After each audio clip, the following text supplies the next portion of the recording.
out by Dr. Dre and Sure Thing. Alright, enough of that garbage. Let's focus on the real.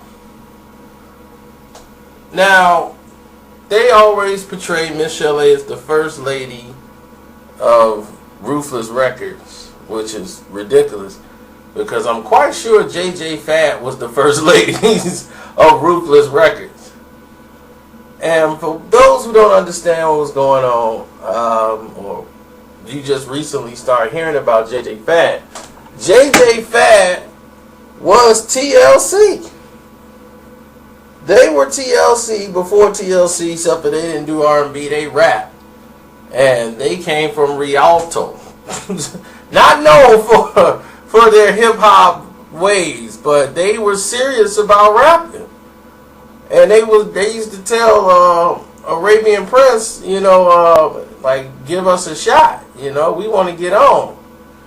And see, Arabian Prince, and when they have the world-class Wrecking Crew with Lonzo, and, all of them guys together, they used to do, LA was the king of the breaking scenes, back in the movie Breaking and all those beats. Breaking was still, heavy in the 80s on the West Coast. And the Chicago house music is what replaced actual bands. My uncles all had a musical group. Like a lot of people, if your uncles are in their 50s and 60s, they probably had a group when they were in school, a band that all of them played. They had a guy that could play the drums, the musician, everything. Back then music was taught and promoted in the schools. That's dead today. So you had a lot of talented guys in there forming their own groups and singing. And clubs and stuff would hire bands to charge them, pay them like, hey, you come perform and do these cover songs or whatever.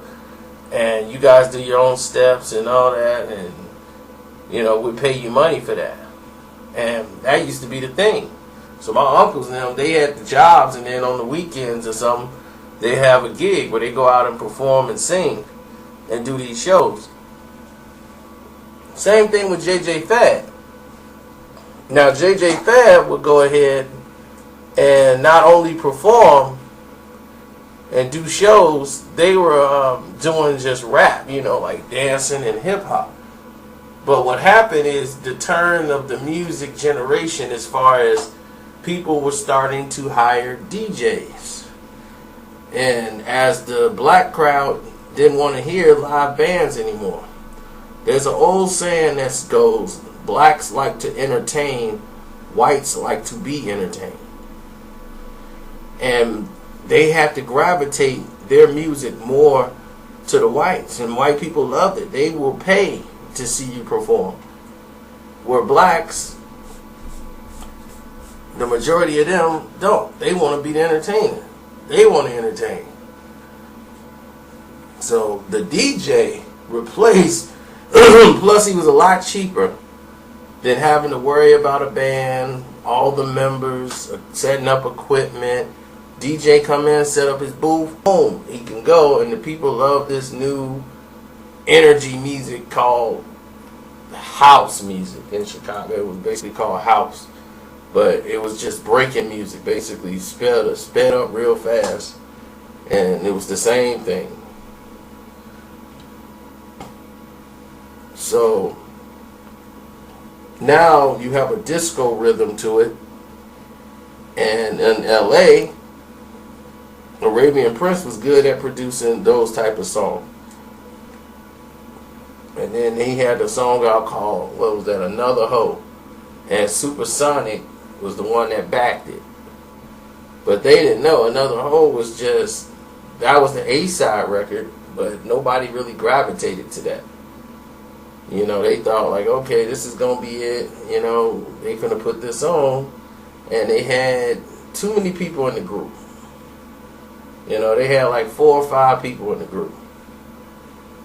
You had, MCJB, Sassy C, Baby D, OG Rocker, Crazy J, you know, and they had Lady Anna and all of them.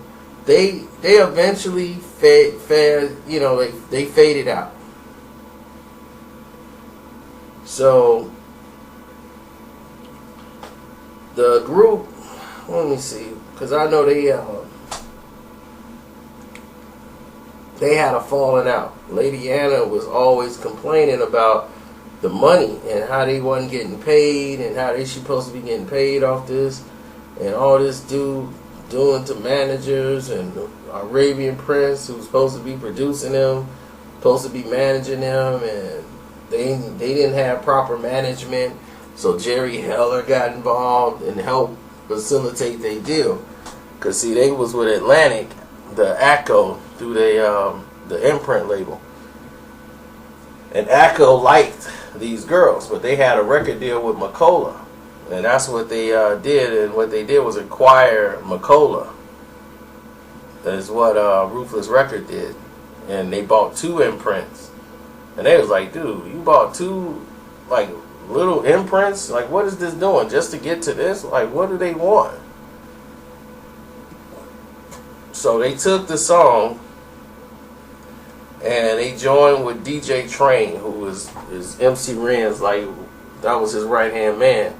And DJ Train and them got together and they redid Supersonic.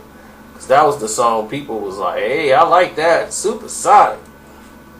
It was high energy, high pitch, hip hop.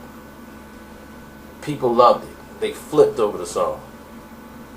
Supersonic. Boom, boom, boom, boom. Supersonic. It was high energy and all the high energy dances you could think of. That song was in demand.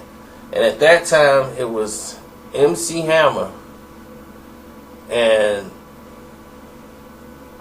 j.j.fad, but j.j.fad was first.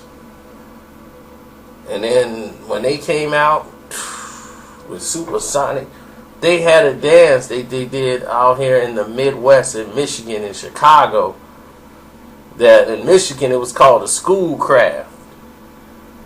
And the Running Man, when the footwork and all that stuff was done to Supersonic, because it was fast. So you could do the Running Man to Supersonic, and then the footwork. And my cousin Keisha them used to be killing it. All the breakers was using it. Supersonic. Doing a whole breaking, a whole everything. Supersonic was a #1 hit through all. The single did 500,000 copies. And the album went gold. Based off the song Supersonic. So that one song sold that entire album. People had to have Supersonic. That was the song. And to hear her at the end when she's everybody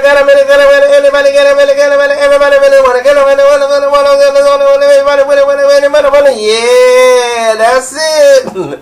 When you hear that last verse, everybody was losing it. Like, man, j.j.fad. And what happened was Dre got lazy. He didn't want to work.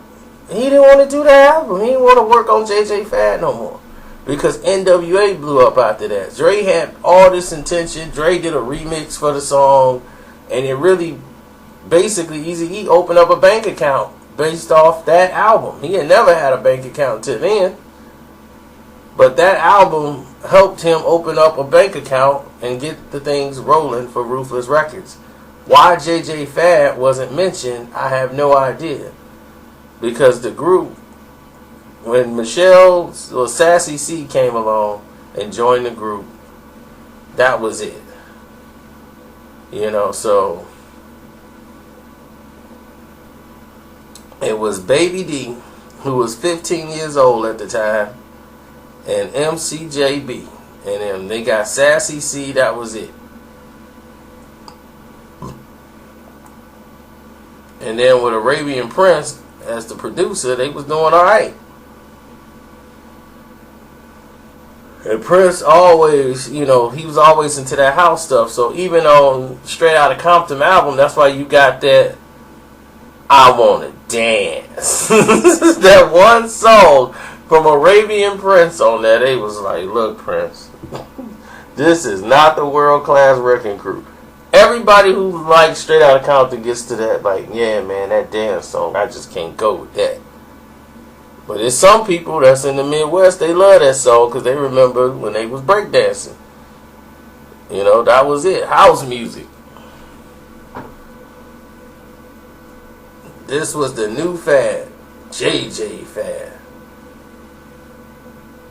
And what did that JJ stands for? It was like Juanita, Juana, Fatima, Anna, and Deanna. So,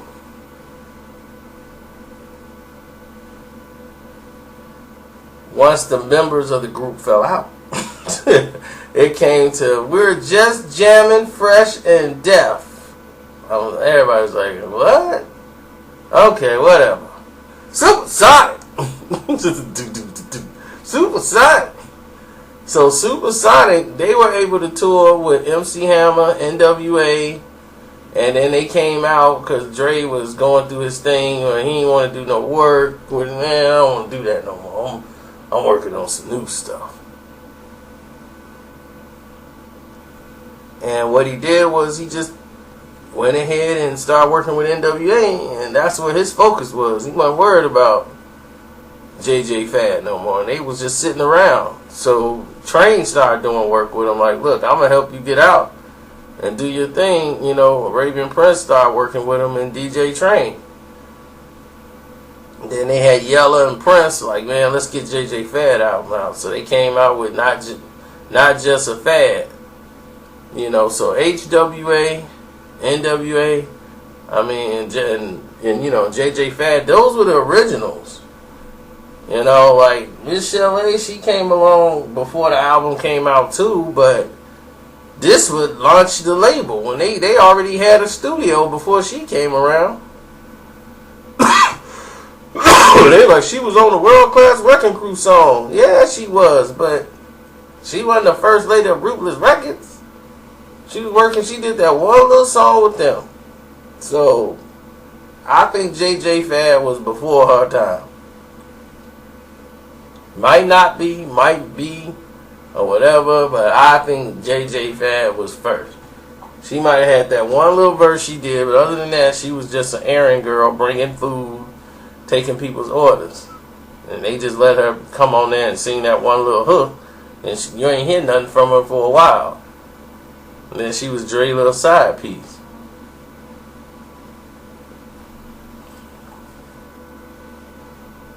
But Supersonic, like Eminem, it got a lot of praise once Eminem mentioned him in he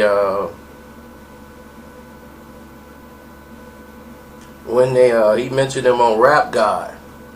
And I'm like, why is it such a surprise? It's like every time Eminem say something, that's when things, ooh, Eminem mentioned him. Like, man, he's a person that listened to hip hop too. I mean, I'm quite sure he knows what Supersonic was. He's from the Midwest. If you were from the Midwest, j.j.fad was here. Probably in the East Coast, Supersonic probably wasn't as big. j.j.fad, Supersonic in Chicago, Illinois, Detroit, Michigan, Saginaw, Michigan. So from Illinois to Michigan, the Midwest, Supersonic was one of the biggest songs of that summer. That was summer of 89, I think. Summer of 89. 89 or 88. But one of them, man, Supersonic was out. That was it.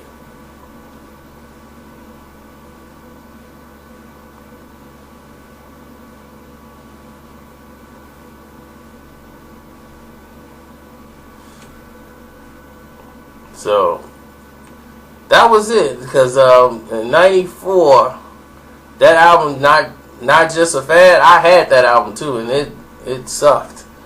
To be totally honest, it was just past its time. You know, they should have came out with an album like in a year after that, like in '89. They should have followed that album up, but you know, time had passed them by, and they were just not in sync. And then they just disbanded after Train died. DJ Train died in 1994. He tried to come save his wife and kid, And he came home and saw his house on fire, and he went back into the house to try to save his family. And you know, he thought his wife and kids was in there, and they wasn't, and he just ran in there, and he didn't really listen to anybody, and he just shot in there off emotion and died from smoke inhalation. And that was MC Ren's right hand man. Me and DJ Train, you know, him Train was in the video. MC Ren is the final frontier. You know, so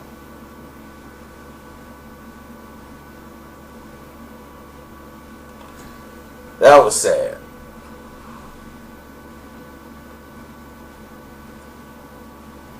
But other than that, I'm done. Hope you enjoyed the video. Follow the playlist. Don't forget, I'm at Carcino on Twitter, at Carcino on Instagram. And subscribe and all that good stuff. I'm out.